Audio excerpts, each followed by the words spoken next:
Got it. Hello, everybody. Welcome. I'm Nadia, and I'm a recovered alcoholic and addict, and I'm just always just in my element to be here with everybody. Welcome. There's some new faces here. Stick with us. Like Rob said, we're here to help make things easier, and there's going to be a ton of information in the chat, so keep your eye out for that. We are on the doctor's opinion. Hi, Bill. Good to be with you here again. We're on the doctor's opinion, Roman numerals page XXIX, which is page 29. I'll give you a second or two to get there. And we're on the second paragraph. So this is the second letter from the doctor. That Nadia, the seeds, yeah. interrupt you before you get started. I mean, I've already held up your meeting 5 minutes. I apologize. Sometimes I get enamored or have a deep affection, as Rob would say, for the sound of my own voice. Listen to what it tells us in the beginning of the doctor's opinion.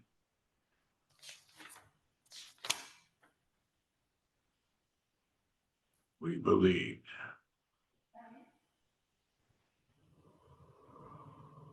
But that was a long silence and it wasn't intended. A well-known doctor, chief physician at a nationally prominent hospital specializing in alcoholic drug addiction, gave Alcoholics Anonymous this letter.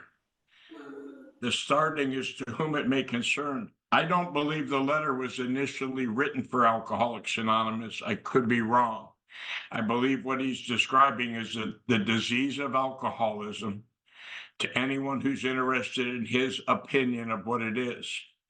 He gave us the letter, and then we asked him, I think, to elaborate on that. I could be wrong. I'd like to know about that, but I was reading it the other day and I said, wow, why did he give us a letter? He wrote a letter, and I think we asked for a copy of it, and we put it in the beginning of the book. Then he made it personal to us as AA. I could be wrong, but let's see what this second part says. I'm so glad you did that. Thank you, because we've got some new faces here tonight. So you've just given some awesome background there. Thank you. I'm so excited. I just want to jump in there. All right. So what precedes what we're about to say is the doctor says that we are, if we don't have a drink in us, we are restless, irritable, discontent, unless we can at once experience that sense of ease and comfort that comes at once by taking our first drink. But he also says that when we take, only after we've taken the first drink does a phenomenon of craving kick in. But he says here that, and that craziness is repeated over and over. I mean, I've made resolutions to God. Like I've sworn to God, not that I knew who I was talking to, but I thought, like, if I spoke to the highest authority, then maybe my promise will be heard and I'll stop drinking and I'll stay stopped. So he's speaking about this insanity. Then he goes, but on the other hand, here's some good news, because it hasn't been a lot of good news prior to this. And strange as this may seem to those who do not understand, and there have been many in my life that do not understand. They're like, can't you just drink like the rest of us? Can't you just drink like a lady? Can't you just quit? You got kids at home. You do so well at work. Why do you carry on the way you do? There have been many that don't understand. And you know what? I was one of them as well. I also didn't understand that once a psychic change has occurred, the very same person, Nadia, who seemed doomed, who had so many problems, he despaired of ever solving them, suddenly finds himself easily able to control his desire for alcohol. That is such a locked and loaded paragraph there.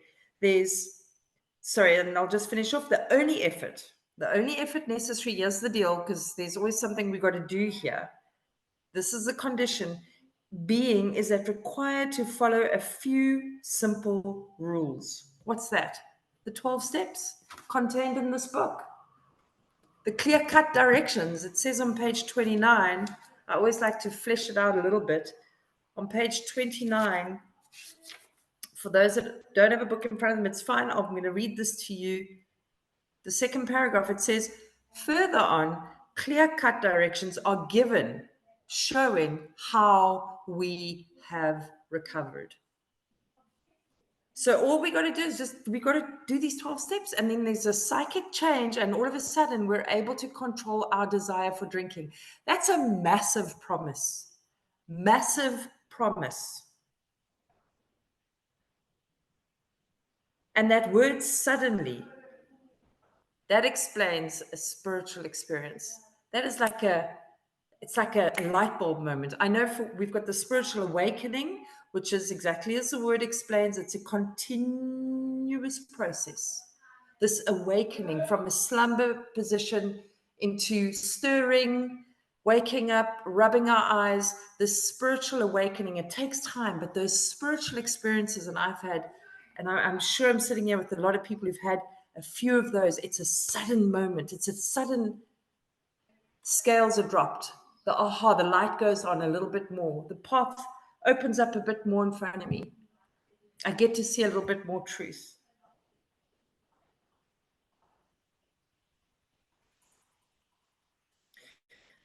Men have cried out to me in sincere and despairing appeal, Doctor, I cannot go on like this. I have everything to live for. I must stop, but I cannot. Please, you must help me.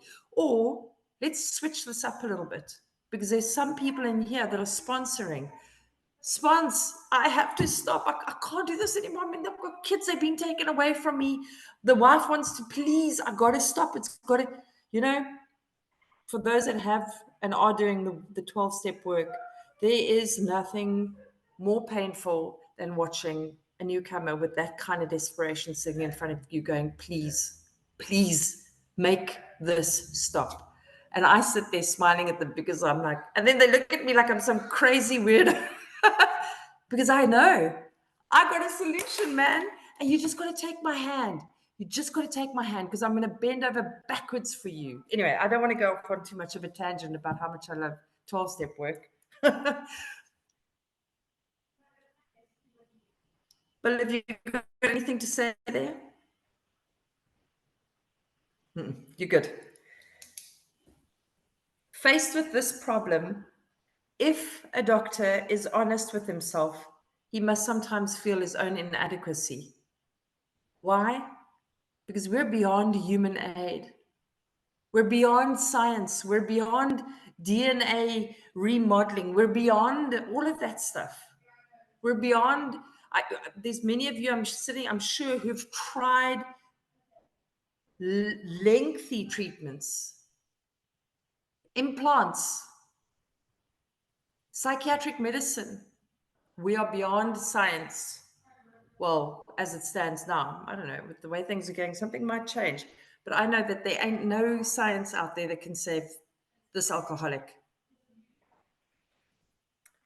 Although he gives all that is in him, it often is not enough. One feels that something more than human power is needed to produce the essential psychic change. Let's go look where else in the book it is referred to that we are beyond human aid, because that's not just Nadia quoting something. So hop on over with me to page 128, the third paragraph. Let's go look. 120. I'll just read it. You can come with me. It's the third paragraph. It's near the bottom. It says, they often forget that Father was beyond human aid. Where else does they say? Page 24. Stay with me or don't. Rob will be dropping it in the chat. Page 24, the fourth paragraph. When this sort of thinking is fully established in an individual with alcoholic tendencies, he has probably placed himself beyond human aid. So yeah, beyond human aid. So something more than human power is needed to produce this essential psychic change. Though the aggregate of recoveries resulting from psychiatric effort is considerable, we physicians, remember the first letter, he was on his own. He was just like I. But here's been some progress. Now there's a bunch of physicians who are on the same page as Dr. Silkworth, who's dealt with tens of thousands of us.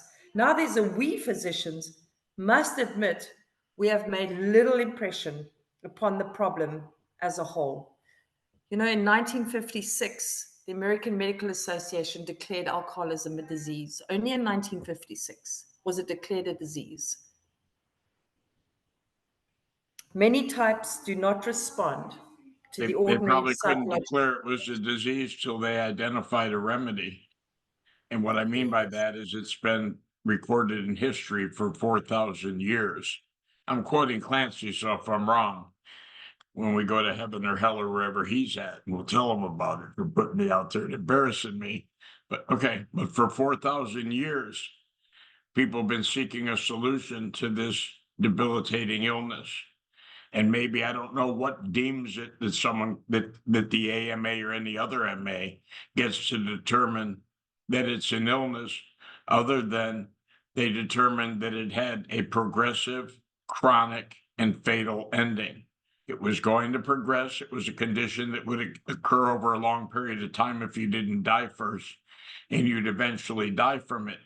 But isn't it interesting? And until there was a remedy that someone could say, hey, you guys have 20 years of proof that what you have to offer is impactual. We've diagnosed an allergy of the body. Someone else has come up with the term that there's an obsession of the mind, and you have a remedy that works, but they can determine it's a disease, but what's their solution? On the prescription, it's go to A&A. They can't give us a pill for it. They can't give us a blood transfusion to take that allergy out of out of our bodies.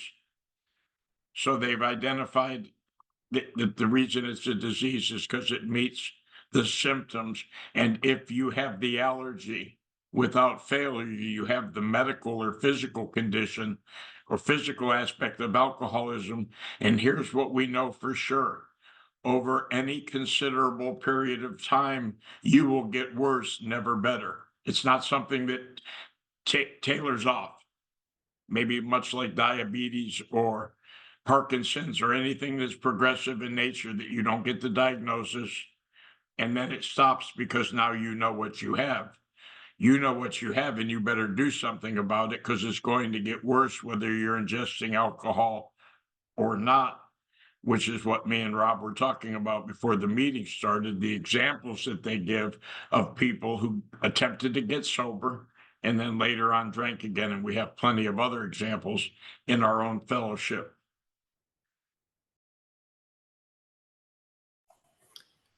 Thank you. Bottom of page 29, Roman numerals XXIX. Last paragraph.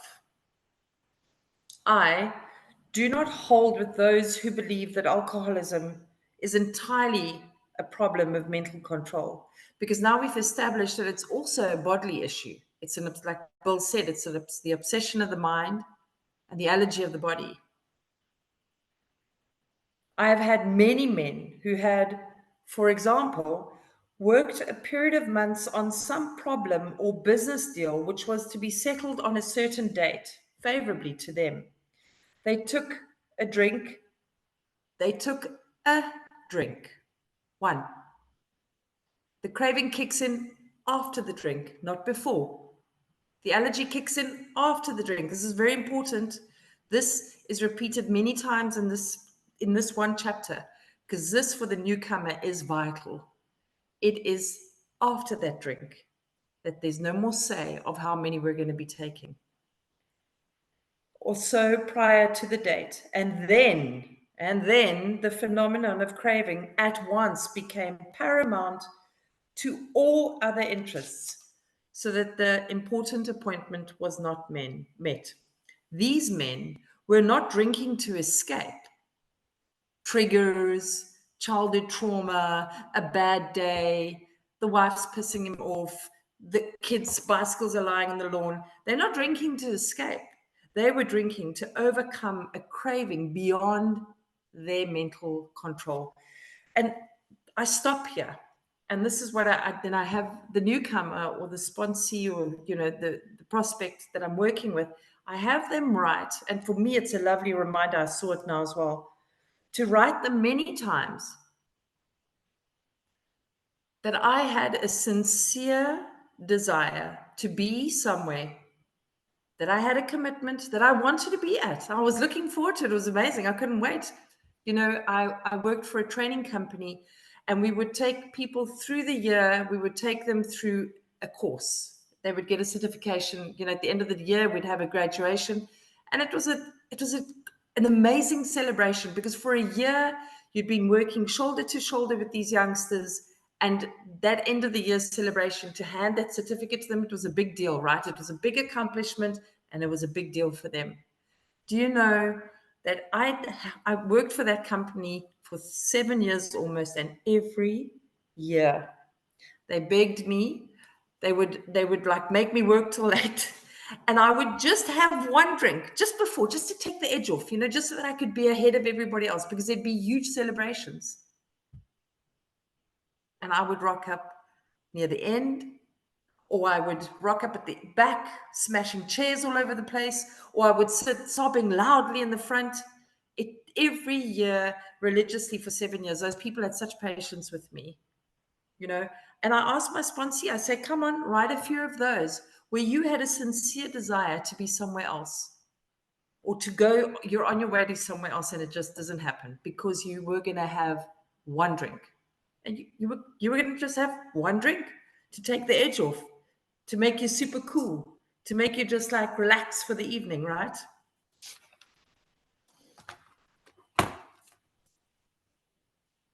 The mind has no say after the first drink.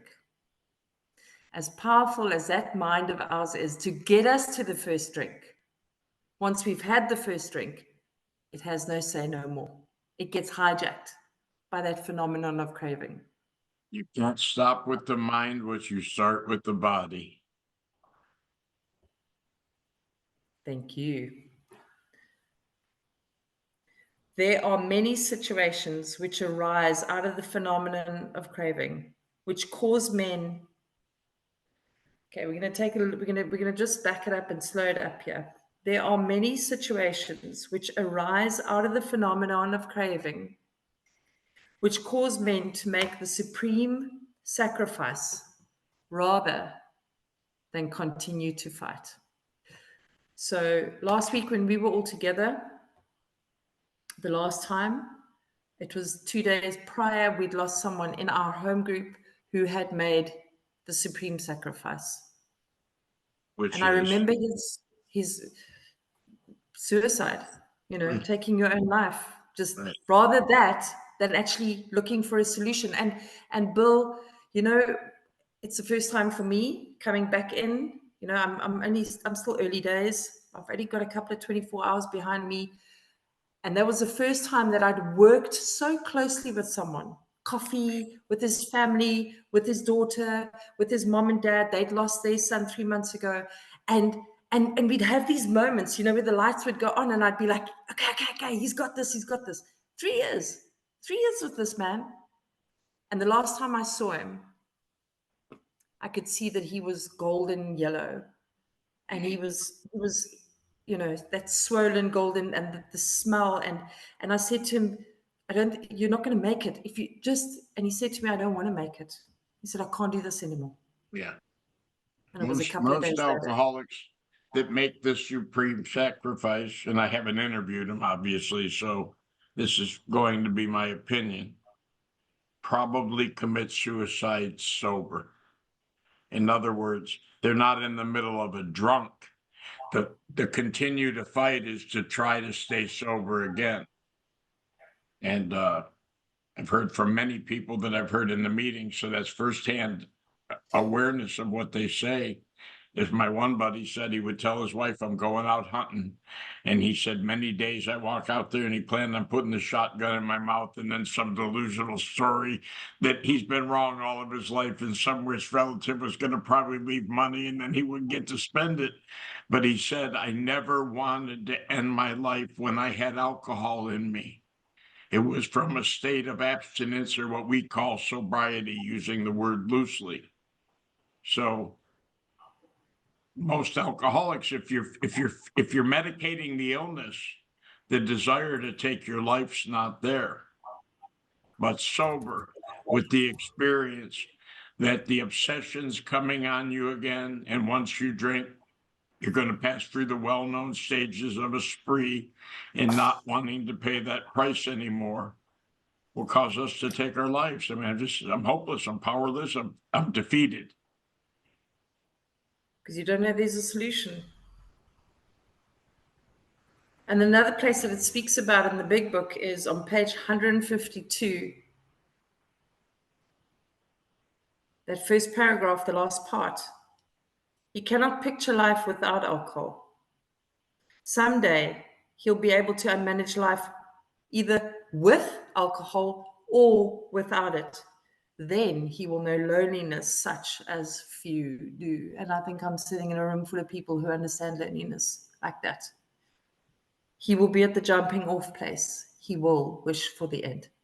I can put my hand up for that. That's a pretty desperate place.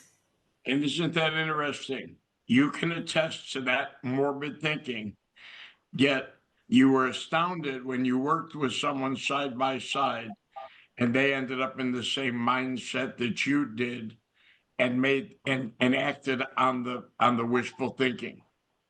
But for the grace of God, there would have been now 2 million more. But when they were writing the book, they said 100 more convincing demonstrations. So many want to quit but cannot. So you got to see the manifestation of your thinking in reality. But in the moment, forget that you were in that mindset just 4 or 5 years ago. Great reminders. That's why it's so important that nothing will so much ensure immunity from me taking the first drink as intensive work with others. How could it not help when I see that they get to bring to life what takes place inside of me that I can't see? Yeah, we hate to lose them. But like my buddy Freddie says, there's more guys that he sponsored that are dead than are sober. He said, I quit saying that when I leave because no one asked me to sponsor them. But that's the truth. More people that come to AA die drunk or diseased rather than sober and free. It's just the nature of the disease. And the sad news is we only get a sprinkling of the alcoholics to come to their first meeting anyhow. We're very fortunate. And it's not that God loved me more than the drunk who died in the street. It's just that something happened where one day enough of self was eliminated to unblock the entry of God. There is a solution. There's a whole chapter dedicated to it. So there is some good news here, guys. There's tons of good news. And we're going to start walking into some promises soon as well. But that is, yeah, that's the Yeah, we hope we truth. don't. We not just so thorough. It takes your time. We hope you don't get so desolate in the condition of alcoholism and the hopelessness of it. There's hope on the horizon. It's coming. Okay, yes, one of my favorite parts of the book. So just as a caveat, I thought I was type number 5 when I first came into these rooms. I was the quite normal, able, friendly guy. until I took the hand of a sponsor and got real honest. I realized that I was a good mix of all 5. And isn't that ironic when you say that now? Because with the diagnosis that it is an illness, and we know that it talks about in our second step in the 12 and 12, which was written by the same author, that alcoholism, we are abetted by a world who doesn't understand the difference between sane drinking and the mental illness called alcoholism. I guess there's probably an able, intelligent, friendly guy who's normal in every respect other than the effect alcohol. And I've been coming to AA meetings. I have not met him in 43 years, but I'm sure he's out there.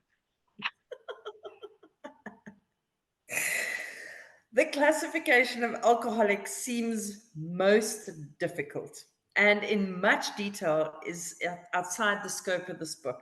There are, of course, this is type 1, the psychopaths who are emotionally unstable. Now, just hold on. Bill was a real purist when he used his language and his English. So I went and I broke up this word and I looked at the Greek origin and saw if there was, this is definitely from Greek origin. So I could find more Greek than anything else. And if you break psychopath up, it boils down to a suffering soul. Yeah. I mean, that speaks to me massively. There are, of course, the psychopaths who are emotionally unstable. That's the story of my life. Story of my life. Yeah, okay, we'll go into anecdotes after the meeting. We are all familiar with this type. They're always going on the wagon for keeps. They're always stopping. I'm done. That's it. I'm done. Abstinence. I'm no more. Never ever again. The famous alcoholic war cry. You keep They in are mind over one thing as we read this is coming from a doctor looking from the outside in, who is not an alcoholic. So, and he's a doctor. So when he says psychopath or bipolar, manic depressive, he knows what he's talking about from a medical point of view. But that was what I wanted to elaborate on, and I cut myself up before I did that, which was probably good for everyone, but not. He's looking at them as able, intelligent, and friendly. When we get into the portion for the instructions of chapter 3, for step 3, it's very difficult to say that selfish and self-centered, egocentric, fault-finding, trying to run the show. That doesn't remind me of a real alcoholic meeting the class of the able, intelligent, friendly guy. But here you get Silkworth that's meeting people that are successful in life, right? Rob, like Fred. Fred was a great guy. Everyone liked Fred. He had a nervous disposition when drinking. So if Dr. Silkworth would meet him, he couldn't see the pervasive self-centeredness that existed inside of Fred. He could only see the external man. The gift that we have is we've lived inside the cave. We're the first people who have been in the cave where the alcoholic's still trapped, as opposed to everyone standing outside of the cave saying, hey, please come out, it's safe out here. We've been there, so we understand. But even so, this is a medical director giving this letter, talking in medical terms, making observations, non-experiential, Nadia. So he just happened to be the right guy for the job because he knew there was something wrong with us and knew we didn't enjoy being that way.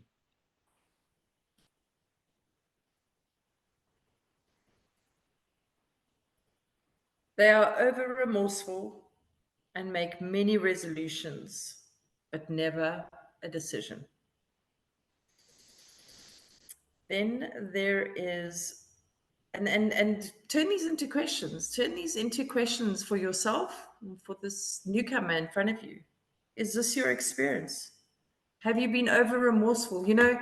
That next day when you are just like, you can't look at anybody and you're so disgusted, you're in a lot of trouble, and it's not just the other people that you're in trouble with yourself a lot, because you're whipping and you're beating on yourself because you promised yourself you weren't going to drink. You did, and yeah, you are the next day, broken hearts, debris, destruction, and you don't want to look at your phone. Ask and share your experience with that newcomer. Is this your experience? Turn these into questions. We got to make this book work for them, because there's a lot of they, them, and you, and that separates us, that language. Because the minute you're talking about everybody else, it's not me. It's not me. I'm not like you guys. So we turn this into state questions for the newcomer. Then there's the type of man who is unwilling to admit that he cannot take a drink. He plans various ways of drinking. He changes his brand or his environment.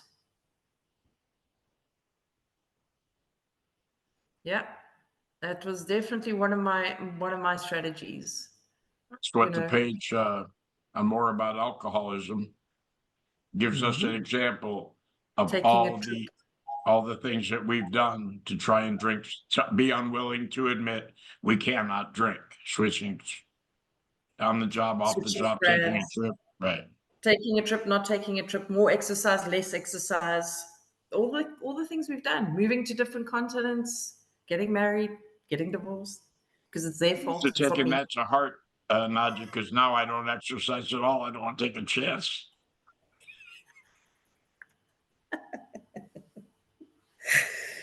Then there is, okay, sorry. Then there is the type. Now, yeah, we start looking at the alcoholic mind. Now it starts coming up. Then there's the type who always believes ideas, concepts, thinking. Because that's what where we're actually going here. We all come in here thinking the problems, the bags, the bottles, the men, the food, the Netflix scrolling, whatever, the code, whatever. But it gets pointed out to us much later that it's our thinking. So here we go. Who believes, our first little taste, that after being entirely free from alcohol for a period of time, hey man, I haven't had a drink for 3 months. Look how great I'm doing. I'm great. I don't have a problem. Maybe I was making too big a deal about this thing, right? Who's that? Isn't that our friend? Oh, no, I can't think. The jaywalker. No. It's not the jaywalker. Anyway, it's in the More About Alcoholism. We'll come about that. Where he's like, maybe he's making too hard a deal about this. Then there is the manic depressive, who is perhaps the least understood by his friends, and about whom a whole chapter can be written. And I went and actually looked at the word manic depressive. And it means unusual shifts in mood. Oh, man, oh man. I had friends and family. They saw me coming from a mile away. I had partners who would lend their ear to hear what kind of footsteps I was coming home with after my late night, or if I was coming home from, because the footsteps would determine to them what kind of mood was going to be walking through that door. And that's without alcohol. You just never knew what you were going to get with me. It's like a box of chocolates. Okay. All right. Then there are types entirely normal in every respect, except in the effect alcohol has upon them. This is me, guys. They are often able, intelligent, friendly people. All these and many others. So first of all, I want you to listen. We're gonna hit on two things now that make all of us the same. We don't have the same backgrounds. We don't have the same religions. We haven't been brought up the same. We don't look the same. I'm a female. Bill's a male. He's in America. I'm in South Africa. I'm the able, friendly guy. He's the manic depressive. I don't know. Whatever. None of. I love you. I love you. I'm the manic depressive. Doesn't matter. We're all a hodgepodge A of medical human degree, beings. do you? It's a self-diagnosing program. All jokes aside, there's two things that we all share. The minute you put one in, there ain't no stopping. We're going to get a thirst like there's no tomorrow. And number two, if I don't have it in me, my mind is going to find a way to get it without me even having a say in that. So it says here, all Remember these the and magic many. word, Nadia, in the first letter we read? Never. Never occurs in the average or temperate drinker. Not everyone has the phenomenon of craving every time they drink. That's not been my experience, or maybe once by dint of will, I was able to take just one and not go off on a run. But my experience abundantly confirms that every time I took the first one, the second one was mandatory. But not every alcoholic has the allergic reaction every time. But what the doctor does is eliminates any doubt earlier when he said this never, ever, ever occurs in the average or temperate drinker, which says this: if I have ever once had the phenomenon of craving, the allergic reaction, I have crossed from the cucumber to the pickle mentality. That's not the reason from which there is no return through human aid, which we're going to talk about in a couple more chapters. But once I become pickled, I can't become unpickled. I may not experience the madness every time, but if it ever happens once, I have the allergy, and I believe that that's what separates the alcoholic who has the physical allergy in chapter 4 from the alcoholic who must find a spiritual remedy or else. And here's the problem. I can only relate to my experience. That's why sometimes I would sit there and someone would say, I get up and choose not to drink today, and they meet the conditions of alcoholism in the drinking platform. But right there, all resemblance stops. Because I'd say if that's the case, right, or if they say you wanted to drink more than you wanted to stay sober, it makes sense. It looks like that. But if that be true, why is it that I can't stay sober when I want to stay sober and drink anyhow? Powerless to different degrees, different manifestations, and different. Every one of us has a different story. So yeah, it says that, well, they'll have one symptom in common. They cannot start drinking without developing the phenomenon of craving. This phenomenon, as we have suggested, may be the manifestation of an allergy which differentiates these people and sets them apart as a distinct entity. Sure, that also explains how I felt my whole life. I was always felt set apart. Not special and chosen. I just never felt like I belonged. So with this is like absolutely in a line, yeah? And then they looked up the word developing because I throw that word around loosely and don't know what it means, although I kind of do. But develop me means growing and becoming more mature, which kind of solidifies what I just said. Say you threw down one drink and went about something and it didn't trigger it. But say after 3 or 4 drinks, you lit the fuse. Or say after 3 or 4 years, the development becoming more mature, advanced, or elaborate.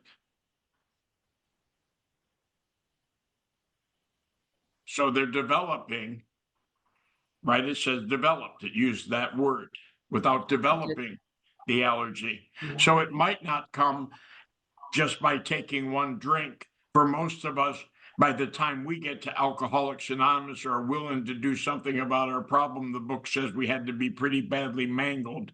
I don't pick up a drink one time without getting thirstier with each drink, or I wouldn't come here. If I was at the point where I could have a couple drinks and not develop that or experience it in that moment, why would I come to A&A? Me and Rob were talking about it. If AA is the last house on the block, it's probably not going to be the first place I stop when there's 23 other doors to knock on.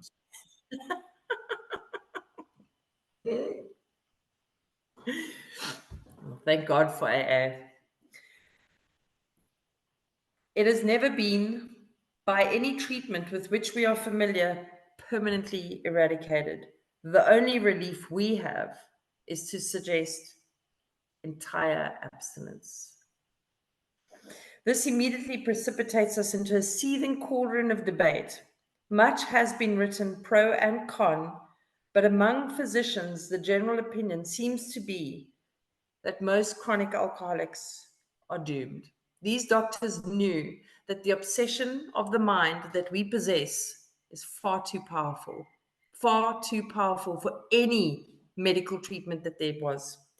What is the solution? Yeah, guys, you've been hanging on for this for 47 minutes. What is the solution? Well, perhaps I can best answer this by relating to one of my experiences. This is still the doctor, and I think we roughly estimated that he treated over 50,000 alcoholics in his 20 odd years of being in towns and being in New York and working with us. That's a fair amount of heartache and hopelessness. But listen here. About 1 year prior to this experience, a man was brought in to be treated for chronic alcoholism. This is Hank P., Henry Parkhurst, who was well employed, had loads of accolades. In fact, they dubbed him that he was able to produce a business idea every minute. One business idea every minute. I mean, what an entrepreneur. So this man is one of those, right? He had but partially recovered from a gastric hemorrhage and seemed to be a case of pathological mental deterioration. He had lost everything worthwhile in life and was only living, one might say, to drink. He frankly admitted and believed that for him there was no hope. I mean, he's dying. He's lost half his stomach. He's lost everything. He's about to be homeless. This man is like, to die is his option. Following the elimination of alcohol, there was found to be no permanent brain injury. That is the grace of God right there, because he helped us write this book. In fact, I think chapter 5 is written by him. And he had a big, big hand to play in this book coming to us. He accepted the plan outlined in this book. 1 year later, he called to see me, and I experienced, so Hank Parkhurst was in Doctor Silkworth's hospital.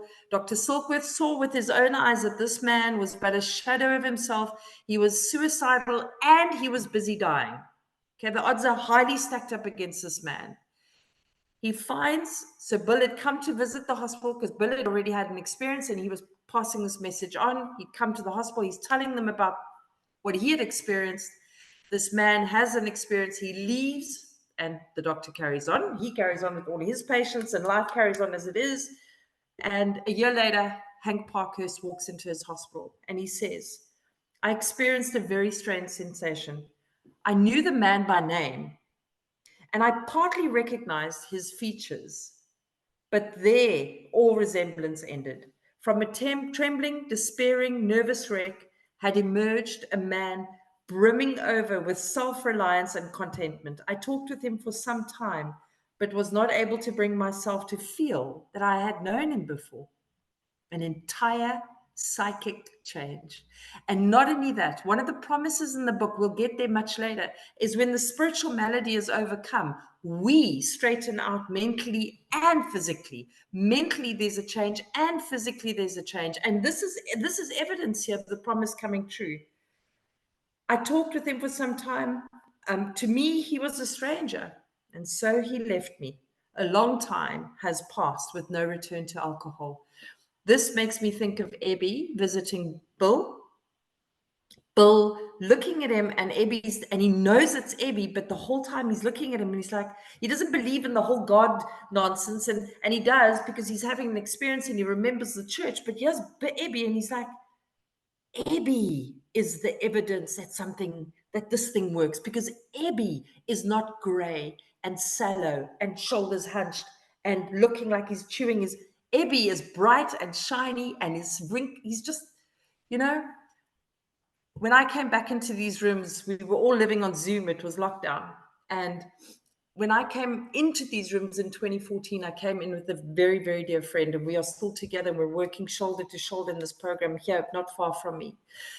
And for the 3 years that I was in the program the first time, not doing what you all were telling me to do, hanging on for dear life, he couldn't get it. He came in and he'd relapse, and he'd come in and he'd relapse and he'd come in. And anyway, long story short, I left. I relapsed and I went and burnt my life down to the ground for 3 years.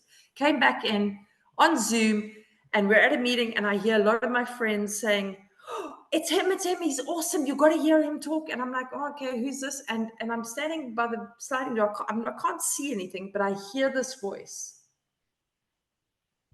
And I look around and I look on the Hollywood squares and I'm like, what? I couldn't believe it. This man who couldn't get this deal, who was dying. Every time when we were together, he was either crashing a car or coming out of hospital, and here he was. And he's doing amazing 12-step work today.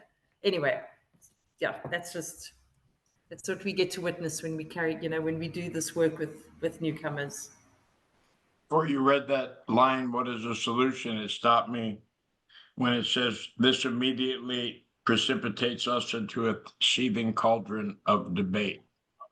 So this was, I think, an argument between the medical fraternity. Some doctors held that it was a lack of willpower that was our problem.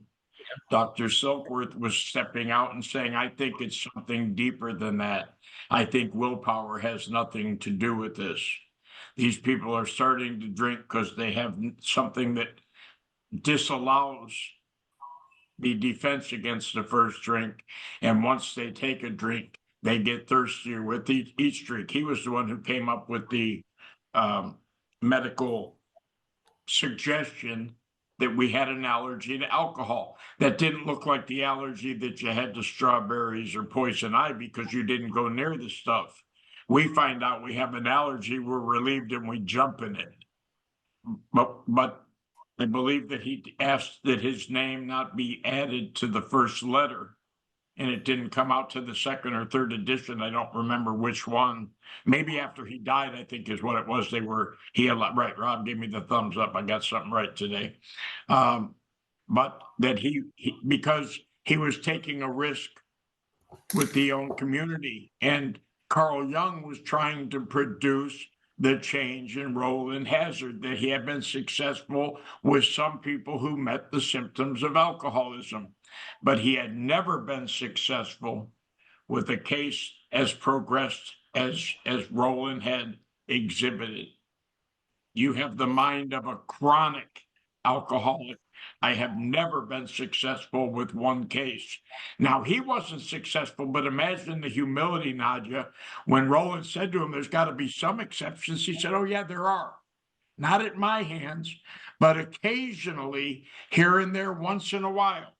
An alcoholic has a profound revolutionary change from the inside out, a spiritual occurrence, and he overcomes his mania for alcohol. And Roland said, great, where do I find it? And then if you know this much, where it really hinged is Carl Jung said to him, I don't know. His words were, you can only place yourself in a religious atmosphere and hope. Oh, what a powerful statement that was. Nadia, what you got, you're going to destroy yourself in your own hands. You need to go out and find a Tibetan monastery and hope that the grace of God meets you at the one you pick.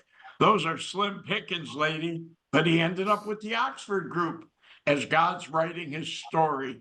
And these people are all pawns in God's master chessboard. Isn't that amazing? And I know. I come here and I want to be the king or at least the queen. Give me all the power. I want to be the prom queen amongst a bunch of drugs.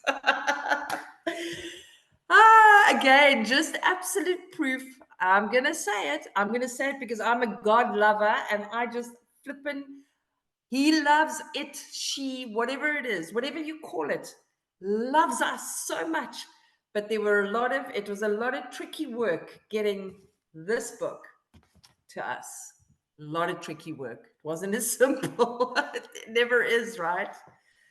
I think we're gonna call it there, Bill. I think we'll call I was it going on to say, that. since I hijacked the first 5 meeting, if I don't comment, you could probably get through this last paragraph and finish the doctor's opinion today, unless there's a whole much more. We can slow down. We're not going anywhere. I get it. I mean, I had to quit my job to do all this stuff you got me doing, Nadia, so it doesn't matter to me.